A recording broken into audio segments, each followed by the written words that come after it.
to have you on the show, Psych. Thanks for joining. Thanks for having me. Of course.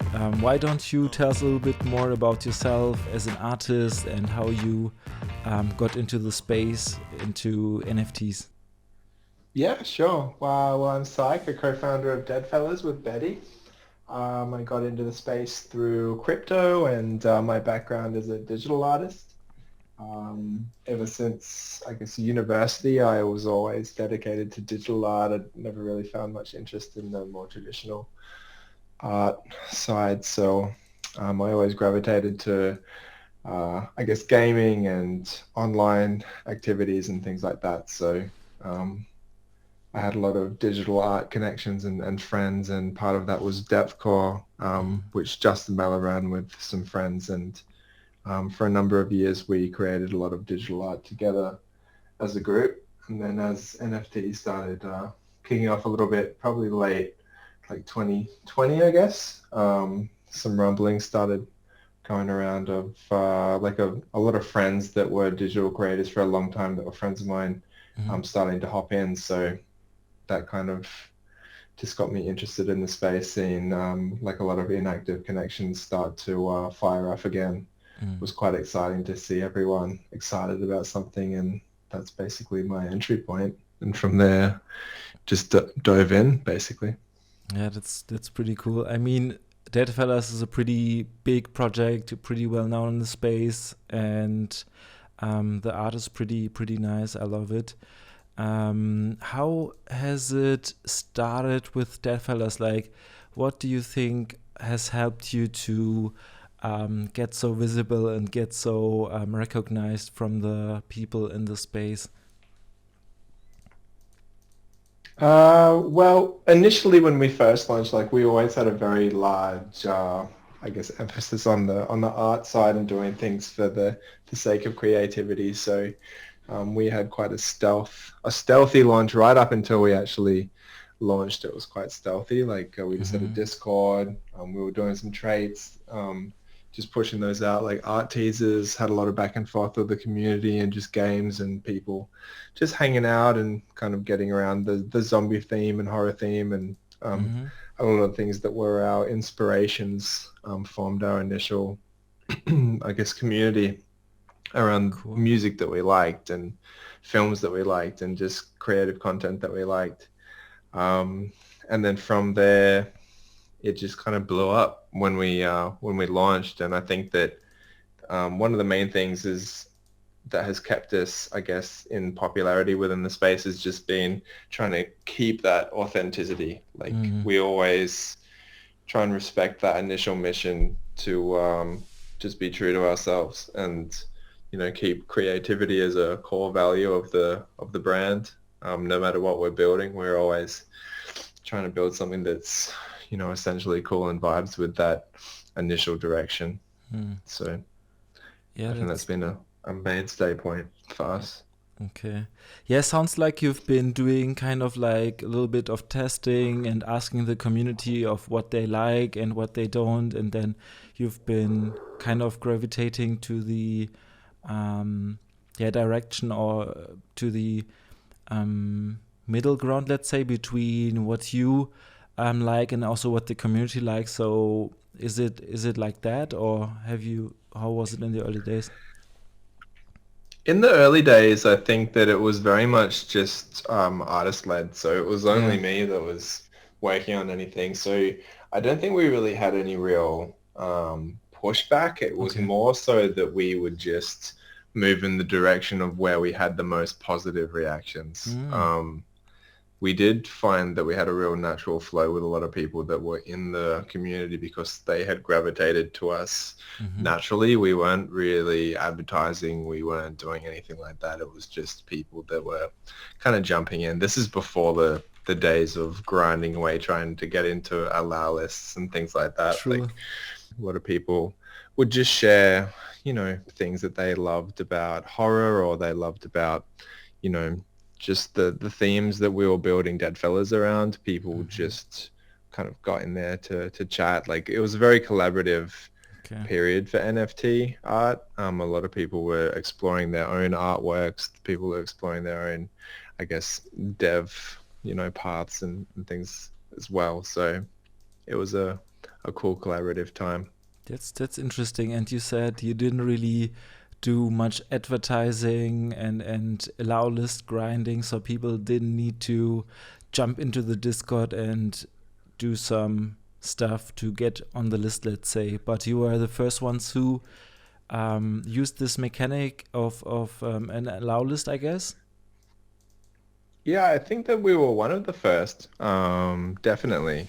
We did a pre-sale, Mm-hmm. and it wasn't something that was put out there until I think the day before. A few people mentioned it because they had some concerns around being priced out, because at the time gas wars were a huge problem with True, essentially like whoever had the Ethereum to punch through and pay the most gas is who got the tokens. So true. we essentially opened up a small, I think it was about a 10% allocation to people Mm-hmm.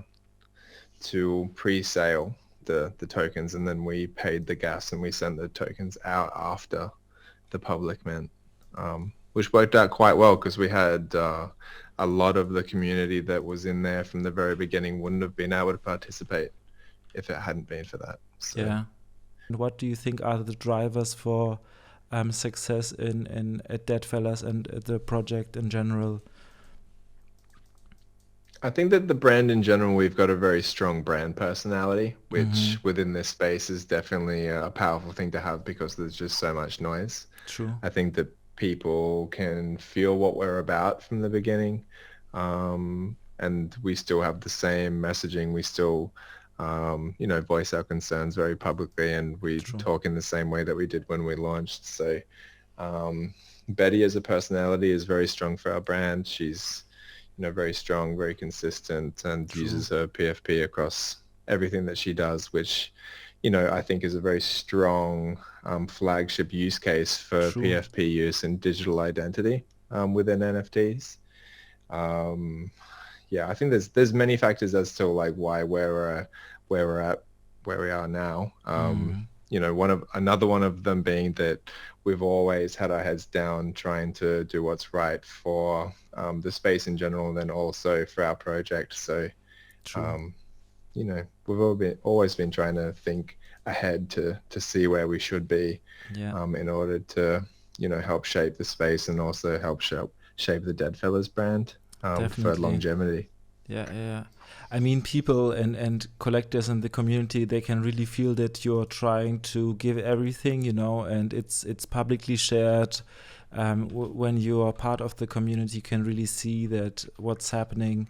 And I also like the recent move that you are moving to LA as the founders of Deadfellaz and kind of like showing the commitment to go into the time zone, of where the most activity basically is happening, right? And Yes, it's time zones, and it's also, I guess, live events are a large part of the Deadfellaz brand, yeah, and Betty does attend, or I also attend a lot of events. So it's just being closer to home. We true, do have three young children, so it's just being able to attend as many events as we need to make sure that we're being seen in all the right places, true, and just being more efficient in being able to make that happen. yeah, While at the same time, we do have our sights set on quite a lot of media, that's and true, are making some great moves through UTA in that regard. So yeah, them being LA based, and a lot of the circles that we want to run in or are actively moving into do operate through LA. mm-hmm. So that's also a strategic move on our part. Yeah. LA is a pretty nice place for the movie scene, and also I guess big kind of fashion brands, I would say, but I'm not so sure. Yeah, definitely for movies, film, like streaming, music, like there's a lot of, I guess you would say, just creators and media content Yeah, yeah, coming through LA, like essentially everything. That's anything that you want to get your hands on, they've yeah, got it in LA. yeah, that's pretty cool. How do you think in this current market situation, someone just starting out should go about?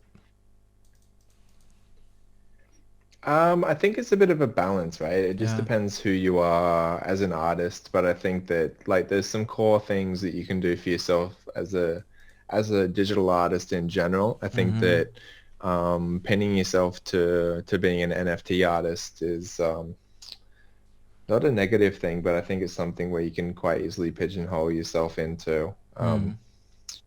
like being one particular thing. I think that just sharing early, sharing often, inviting people into your space so that they can see your creative processes and see like your day to day of like how you like to create, where they can see your inspirations and see um, how you work, so they can kind of like kind of fall in love with the way Mm. that you create as much as they can with the art itself. Yeah. Is very powerful for creators. I think that closeness of creator and Mm. collector within NFTs is a unique thing of having that feedback loop, and those direct connections um, are very powerful. Mm. Um, Especially in the early stages, like you can like easily form some very lasting bonds um, when you're early in the scene doing your initial Definitely. works, and you can build those relationships out with people that like you from the very start. Yeah. Um, Apart from that, just staying authentic, and trying not to like pin any I guess expectations about like when you should be at any one point, or like what success looks like, Mm. and things like that. Like just keep evolving as an artist. Mm-hmm. And while it's sad to say that like a lot of artists do actually go through their lives creating brilliant work and they're never commercially successful, Yeah. like the chances are that if you are pushing out brilliant work and being noticed, then you probably should hopefully become Mm. financially successful. Definitely. I mean, you kind of like, I think if there are too many people in the same kind of spot doing the same stuff, might be difficult to get noticed, right? I mean, I think like being creative and trying to come up with new ways of maybe interacting with your community, and maybe having some, I don't know, regular calls where you live draw or do something that the other artists don't do, might be a good way of starting out or to get a little bit more of an attention kind of spot. I don't know. Yeah, I think that if you're looking at it through the lens of, I guess, like viral views or Yeah. just like pure, like raw attention, Yeah. then yeah, doing something that other artists don't do. Like you've seen how someone might do, I guess, speed drawing, or they'll Mm. paint what they usually paint in a different way and put it on TikTok and things like that. Like, yes, that can True. definitely drive traffic through if you are feeling like you're producing something that's similar to others in a saturated market. But Mm. I do think that gravitating to others where they create in the same way, there's a power to that because you can help refine each other's work. Mm-hmm, mm-hmm. Um, so I guess it's Collaborating like, with other artists, you mean, right?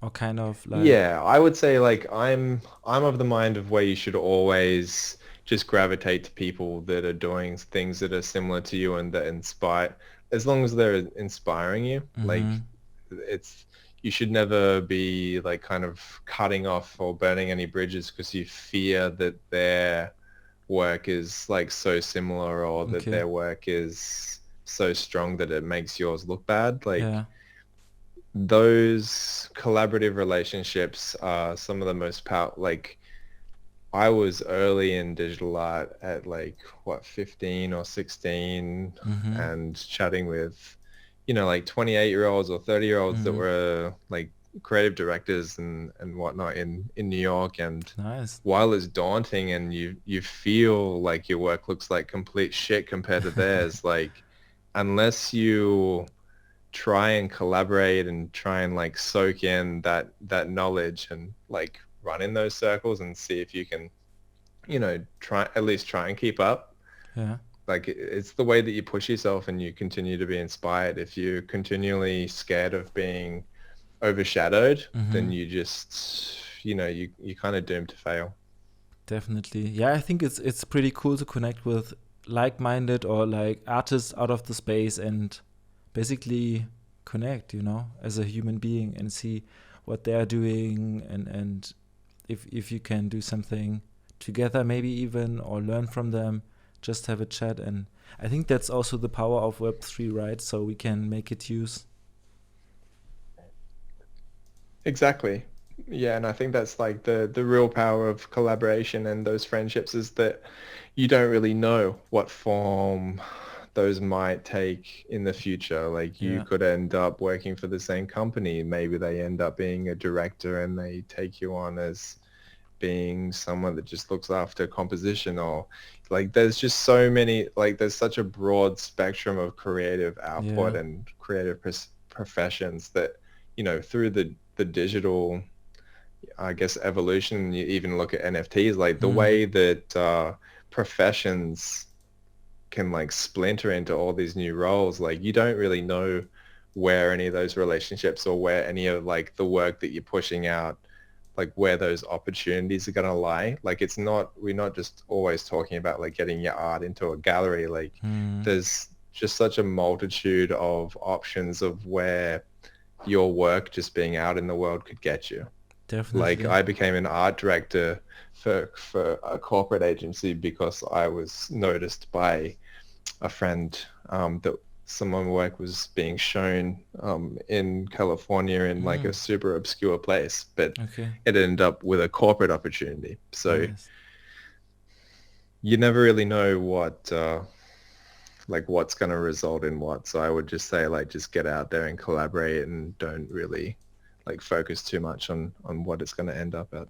Yeah, definitely. I mean, also with many people on your team, I guess they also ended up getting onto the team because they interacted with the brand, interacted with you and the community, and they naturally became part of the team through putting themselves out, right?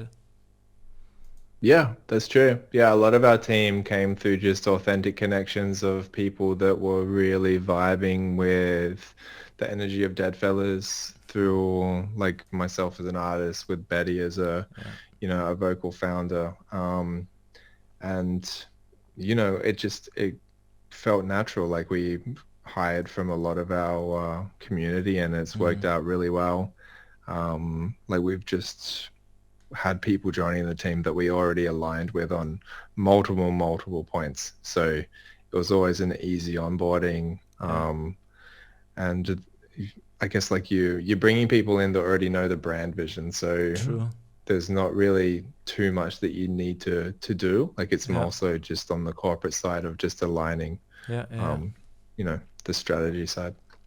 That's basically kind of like the brand, the values you're putting out there, and people naturally navigating to the projects they love, naturally navigating to Deadfellaz, and I think it's a pretty big win-win for both parties because they know what they are getting into, and you already maybe have seen on what they are capable of doing, right? So it's pretty Yeah, good for exactly. both And I sides. guess that goes back to the like putting yourself out there and the collaborative approach. Like a lot of the hires that we did was because people were maybe not even directly through Deadfellaz, but just, they were in the Discord and they were making it known that they were working on certain things, and maybe they participated in one of our competitions or anything like that. And there's multiple people within Deadfellaz that were noticed just through kind of like what seemed like obscure means or like an obscure kind of like touch point for us to notice them as a community member, but like it happened. And from there, we just kind of built relationships with those community members and they joined as full-blown members. So Yeah, that's pretty it cool. doesn't take much. Yeah, definitely understand. And Yeah, but also in the same time, it's pretty difficult to keep a project alive. We have seen successful projects, let's say, selling out and going through this initial hype phase. But how to be successful as an NFT project over time? What do you think? I think it's just all about drive and substance, Mm, really. Also brand vision. brand vision. Betty and I, from the beginning, we've always had like a plan for where we see Deadfellaz going. I Mm-hmm. think that while I think that there's like a misconstrued vision of when you see a project come out onto um, like a marketplace and they have a huge pump and a run and Yeah. the financial side like just really spikes. Mm-hmm. Sitting that up against as it being successful, I think that there's obviously different markers for success. Like there's the Definitely. financial success of trading really high on a marketplace, and then there's the success side of like actually like delivering and trying to build a like a brand of substance where there's something behind Mm-hmm. the activity that you see on marketplaces, right? So we've always had multiple things running at any one time on just cool things that we see Deadfellaz wanting to do with interoperability, with avatars, digital identities, with like creator economies. Like there's always been like an overall plan for Mm-hmm. Deadfellaz, which I think a lot of our community um, share a vision for, Mm-hmm. right? Like there's multiple people within the Deadfellaz community that like I chat with on the regular and like there's just so many points that we always agree upon. There's like kind of like an underlying just like respect for decentralized creativity and Yeah. decentralized identities and like there's just like these running themes that we always try and defend. Yeah. Betty and I feel like Deadfellaz does as a brand, and that seems to run through like a lot of our community, like the things that we want to build and the things that we want to see in the space. Mm-hmm. It seems like that vision is also held by um, the collectors that we see holding Deadfellaz and our other Definitely. collections, Yeah. which I think is essentially like a large marker for success in the NFT space when you have people that are holding and collecting your tokens for a reason that Definitely. is, built around them. Yeah. Yeah. Yeah. It's so much about the team and the um yeah about the founders as well. I mean, it's kind of in the vision of the project, in the communication, in the way the brand is being perceived and seen, and I think this is a huge driver to success, I guess, since it's speaking to the people you're attracting, right? And yeah. Yeah, exactly. I think that attracting people to the brand that are people that are there that support your brand vision and support the vision for the brand to grow and what those next steps are going to be is super important. Not just people that are there within the moment, but people that are collecting and following your brand because they see where it is and where it's going to. Mm, Um, that's a really powerful thing. definitely. And how do you think a project should go about finding the right brands to collaborate with and the right projects instead of just asking everyone? Um, yeah, that's a fine line. So I would say that you can't build a project just on collaborations alone. So you definitely need Yeah. to have something where you're building it up just based on its own merit. Um, Collaborations can very quickly dilute the substance that you've got to your own brand voice. So you don't Mm-hmm. want to just be collaborating with um, everyone and True. anyone that you can get your hands on. A lot of the time, there's a lot of burnout in the NFT space. So I would say that in terms of brands, any brands that you've you know heard of essentially have Mm, probably been pitched NFTs 6,000 times already. yeah. So a lot of our, I guess, strategy with brand collaborations are we align with them with how they saw us as a company, how they saw, I guess, the NFT space and the Web3 space evolving. We aligned on. And then also just like on ethical grounds and also brand vision and just the brands in general, we aligned with as well. So like we had like a lot of boxes to tick with anyone that we wanted to collaborate with. Definitely. Um, there's also like a kind of like a line in between collaborating with Web 2 and Web 3 brands. Yeah. Web 3 brands, um, we've always been supportive of and have tried to collaborate with as many Web 3 brands as we can.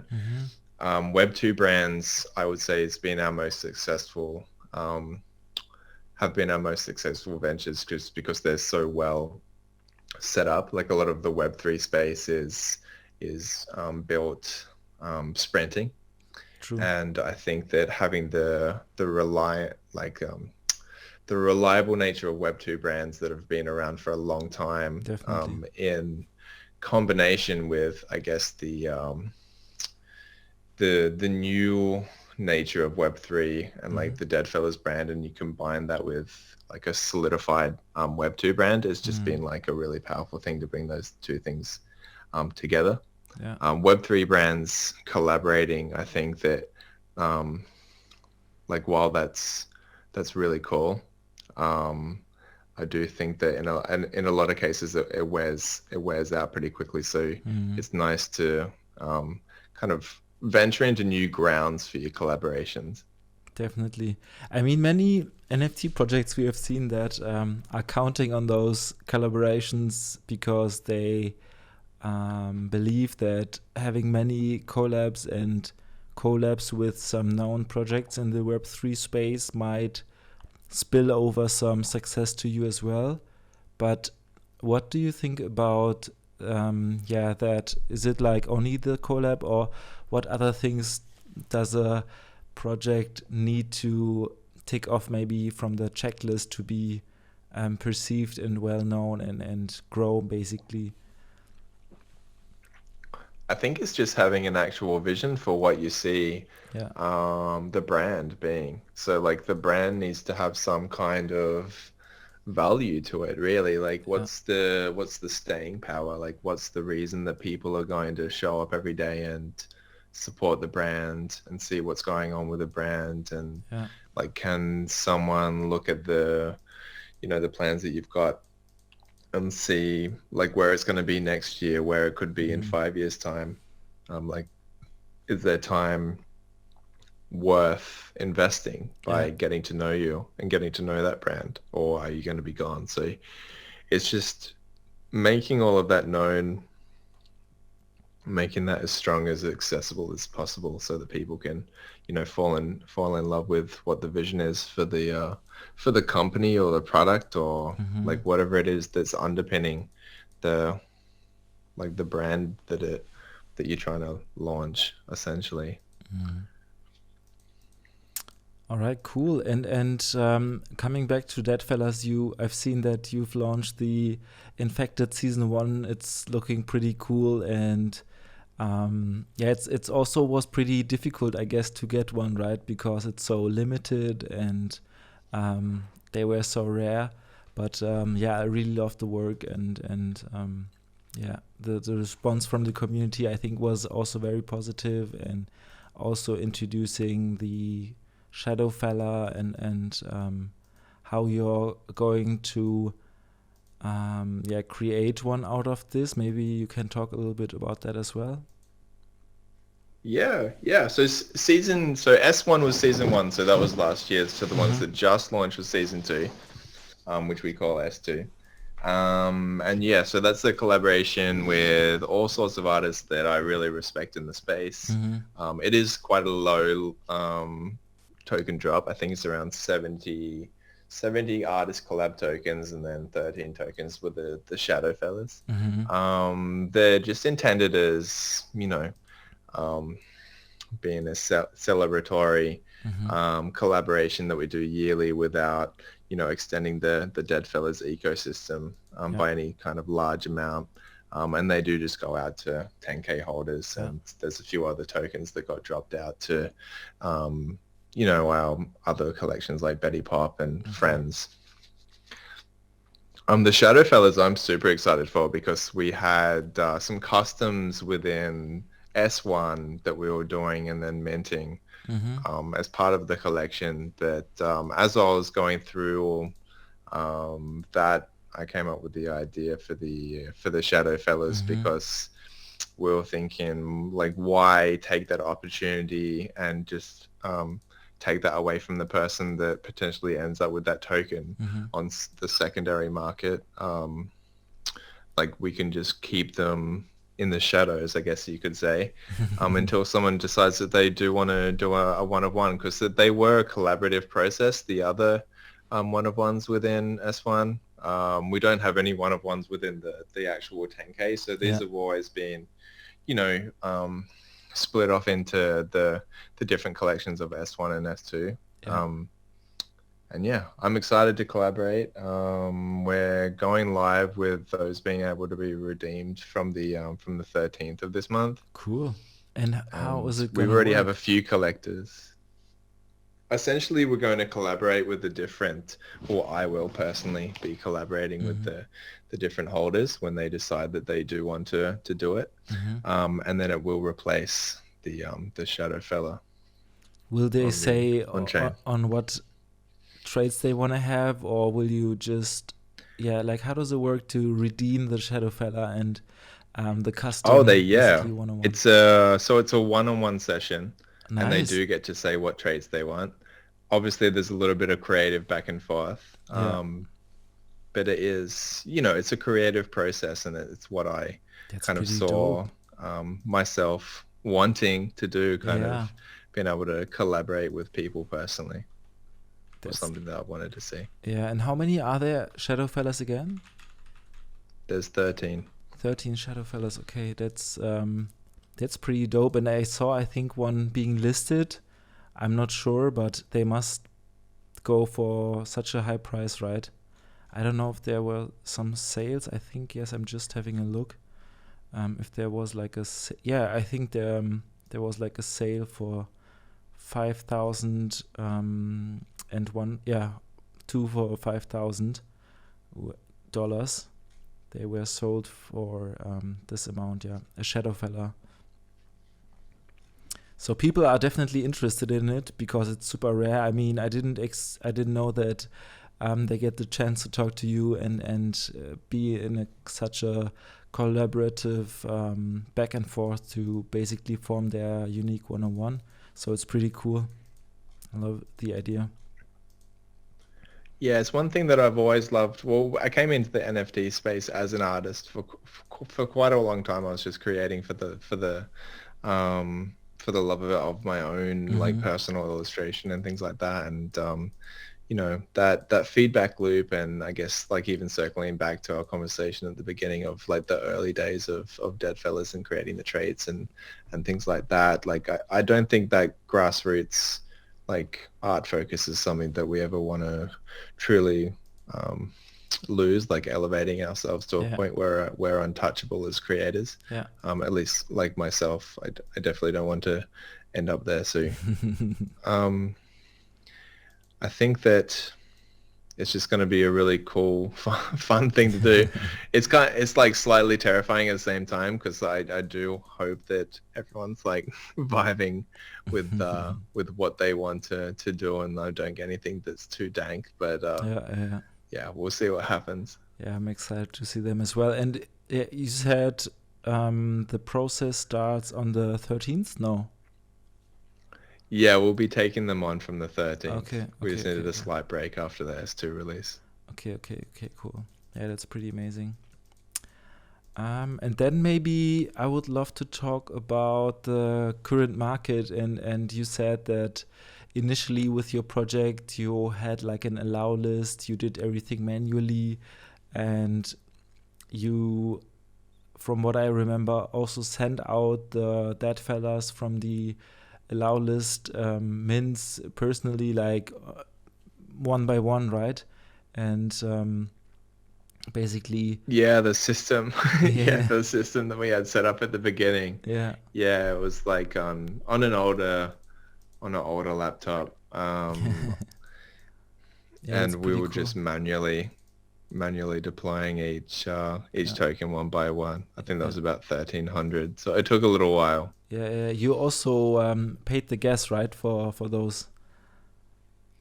We did pay the gas. I think Mm. we minted for 0.025 at the very Mm-hmm. start of Deadfellaz. 0.025. Yeah, that's pretty good price.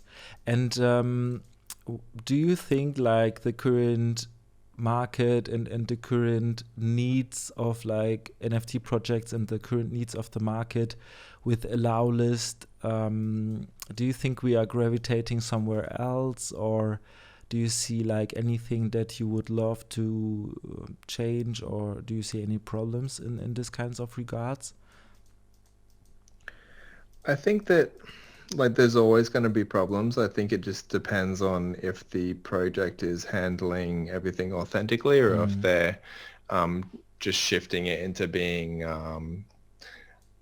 I guess, like an engagement farm, right? Yeah, true. Yeah. Um, which is hard, right? The Mm. whole allow listing, I guess meta, for True. lack of a better word, um, like it was very hard for even a project with the best intentions. It was very hard for them to get around that Mm. in an authentic way because people kind of knew what was up and a lot of people were chasing the profits that were Definitely. tied to a lot of the allow lists. Yeah. So no matter even if it was an authentic attempt at having people engage with the community because they liked the project or they Mm. liked the idea, people were mass flooding projects and jumping in there because they just wanted the allow list for the Definitely. trading purposes. Yeah. Yeah, yeah. So yeah. And they really registered at many, and finally in the end they didn't buy the NFTs. So this is also kind of like a discrepancy, I guess, because project founders think, yeah, I have like many registrations, but in the end it doesn't mean they are getting this sale done. So I think it's also something, yeah, kind of like a discrepancy. Do you see this being yeah, going into another direction? How would you think about having the option to already make like a prepayment for a mint? Would you think handle this project problem of not minting out, or what do you think about this? I think it just depends on what the value of the project is and how they're going to actually deliver the value of Mm. something if you were looking at something as being a prepayment. Yeah, A prepayment is obviously like a promise for something to be delivered. So definitely. um, that's a tricky one. I don't think that there's any one solution fits all Mm. for the problem of like allow listing or minting out or Yeah, anything like this. yeah, And I think that's why we see different mechanics come and go in waves. Like yeah, someone will find something new that seems to be working and then everyone jumps on, everyone rides that out and there's something newer emerges and then that starts running along and then it's like when you saw the free minting true. meta start Yeah, to emerge and then everyone was jumping on the free mint, yeah. like zero royalties, Mm. free mint, and then, some teams were keeping like a treasury of supply as a way for turning a profit for the Yeah, for the company, the underlying company to be able to like trade its own NFTs out yeah, to turn a profit and to continue to build out the product that they wanted to build. But there's just so many different ways for someone to structure it. And it was the nature of the space. Like it's fast moving, it's evolving. Like I don't think there's like right answers at any one time, yeah, right? So there's no like right answer that just fits always. yeah, yeah, And at any one time there's multiple answers. So I think it's just like, just do the best that you can to have something that's fair, mm. that's authentic and has value to it. And, just, you know, try and react to the market at the time that you're releasing. Yeah, and what do you see with current projects failing to do stuff to be successful? Do you think like they should be focusing on other stuff, or? I think that there's so many different things that you can Yeah. do to trip up. Like it's the same. Like you need to look at like a lot of these like projects as being startups, right? And if you look Mm. at the failure rate of startups, it's astronomical. Also So true, yeah. there's all sorts of things that can go wrong. Like the team, like when you look at the amount of projects that launched in say 21 where there were massive team breakups, where True.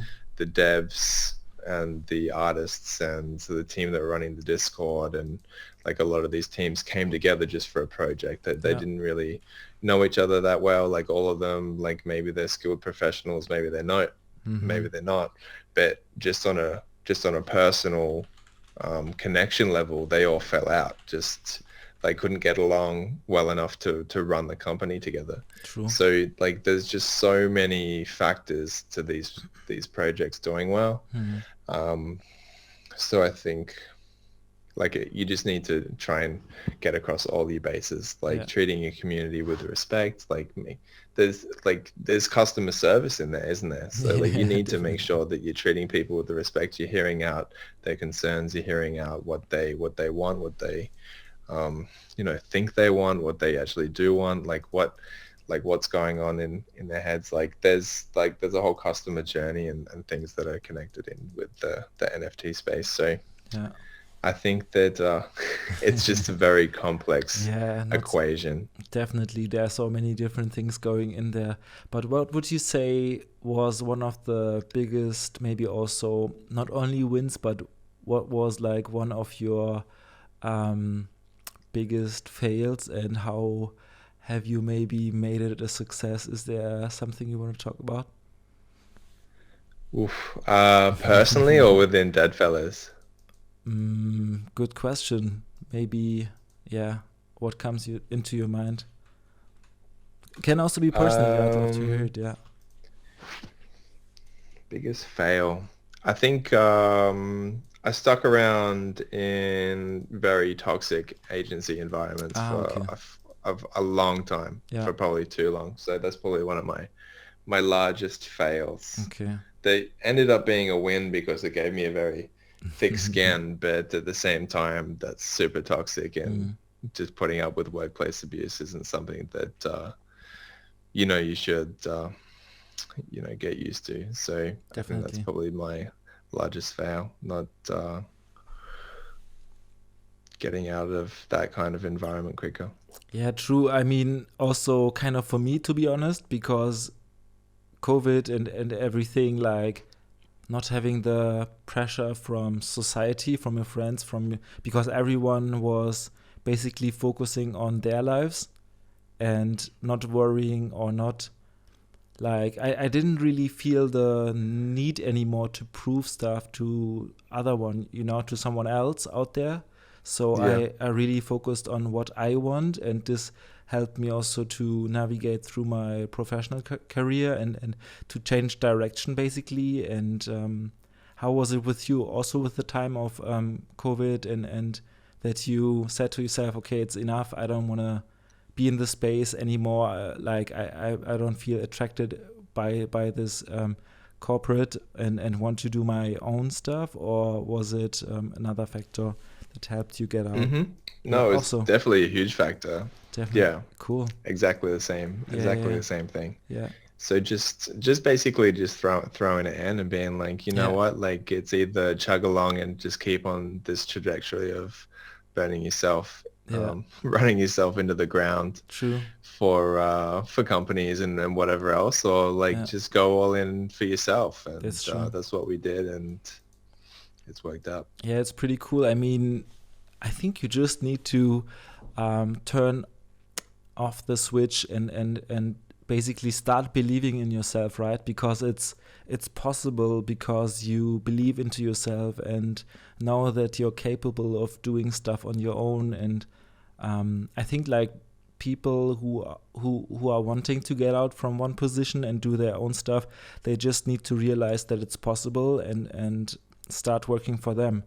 I mean, yeah, I think there's no really road to success that, or like steps you need to do in order to be successful. It all really depends, and definitely it's like a roller coaster of emotions. It's like ups and downs, but the earlier you start, I think the more you fail, the better, the closer you'll get to maybe your next big thing and to your success, right? Yeah, exactly. I think there's basics to being successful, you Yeah, know? Like yeah, don't actively self-sabotage yeah, and then act like, you should have been given that break. yeah, Like you need to get out of your own way and then, like those opportunities can be like jumped upon, yeah, yeah. right? Like as coming up through like university and then in digital art for years and then also agencies and whatnot, like everyone has their periods of where like if an opportunity had popped up they wouldn't have been in the right place to actually jump on it. So I think that Mm-hmm. like just opening yourself up to being able to take on those opportunities and jump on them when they arise, like you've got to be there and you've got to be ready. So like getting up in the morning, like look after yourself, like sleep and eat and like Mm-hmm.